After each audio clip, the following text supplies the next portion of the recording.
A 22-year-old woman is on trial for a murder allegedly committed during what should have been one of the happiest periods of her life. Prosecutors say Jordan Graham is a cold-blooded killer who shoved her brand new husband off of a cliff. She, meanwhile, is mounting a rather unusual defense. Here's ABC's Ryan Owens with our series, Crime and Punishment. Only two people know what happened atop a cliff at one of this country's most picturesque national parks. One of them is 25-year-old Cody Johnson. He's dead. The other, his 22-year-old bride, Jordan Graham. Do you want to say anything about how the trial's going so far? The trial has become something of a tabloid sensation, and why not?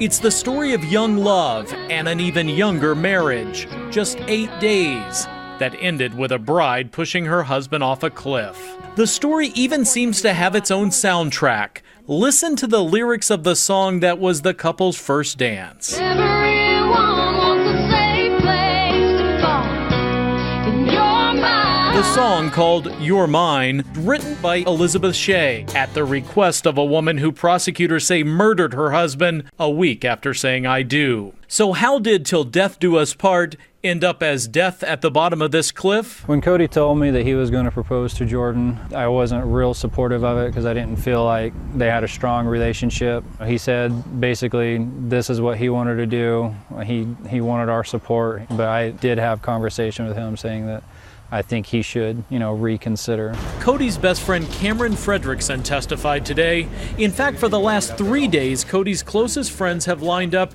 to testify against the woman they never wanted him to marry. But in their quest to prove Jordan committed first-degree murder, prosecutors have turned to some surprising witnesses. Jordan's maid of honor. Tell us what it was like to see her. Even her teary-eyed stepbrother. FBI agents say on July 7th, Jordan shoved her new husband face first off this cliff and into a stream at Montana's Glacier National Park. The medical examiner says he found no sign of a wedding ring on Cody or in the water. Prosecutors believe she blindfolded him and pushed him with both hands. Her motive? Prosecutors say she'd gotten cold feet about her marriage, that after 8 days she just didn't love her new husband anymore and wasn't interested in having sex with him. Kim Martinez was Jordan's maid of honor and testified against her one-time best friend. She told the jury she got this text from the bride 1 day after the wedding. Totally just had a meltdown. I'm completely second-guessing everything right now. And these texts in the days that followed.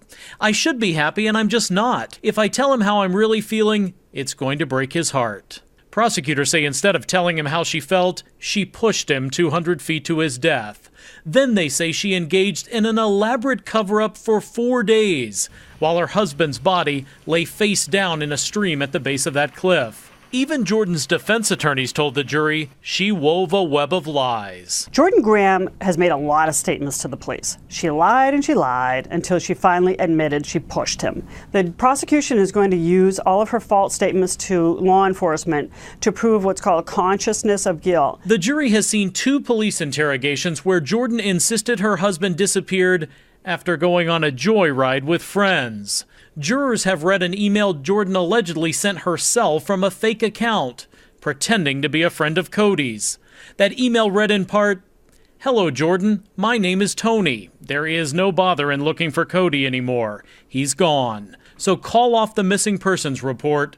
Cody is for sure gone." But Jordan kept searching, even recruiting her own family to look for a man she knew exactly where to find. Jordan's 16-year-old stepbrother Michael broke down on the stand when questioned by his big sister's defense attorney. "Are you mad at Jordan?" "Not so much anymore, but at first, yes." "Why?" "She could have just told us the truth, but she had to keep adding more lies to cover up." That provoked his sister to cry too. The first hint of emotion Jordan has shown during this trial. In fact, the young bride's lack of emotion, lack of tears, has been a key issue in the case. Her own maid of honor testified that during a prayer service they held for Cody 2 days after his death, she looked amazing, like she just got done at the spa. She wasn't upset at all. Other friends noticed too. Everyone was crying except for his new bride. Seeing her fairly normal, it was really upsetting, and it made me think that the only person who's going to feel that way is someone who has the comfort of knowing what has happened.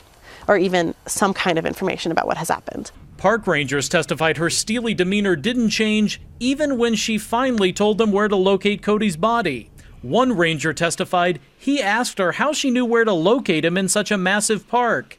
He says she calmly replied, it was a place he wanted to see before he died. Defense attorneys say their young client is just shy and misunderstood. They say what happened on top of that cliff was a horrific accident and nothing more. The government, has to prove beyond a reasonable doubt that she premeditated this and that it was with malice aforethought. In their opening statement, Jordan's lawyer told this jury the young bride pushed her husband in self-defense, that Cody grabbed Jordan's arm during an argument and she just pushed him away. They say all the lies that followed were just sophomoric attempts to cover up because she was afraid no one would let her explain what really happened. Cody's friends say they are hoping for justice. The biggest thing that I want people to know about Cody is something that I would say most people strive for. The personality and just the whole person that he was. Completely selfless, would always go out of his way, would always be there to help you. In a matter of days, it will be up to the jury to decide if Jordan Graham is a cold-blooded killer or a young widow whose 8-day marriage ended in a tragic accident. I'm Ryan Owens for Nightline in Missoula, Montana.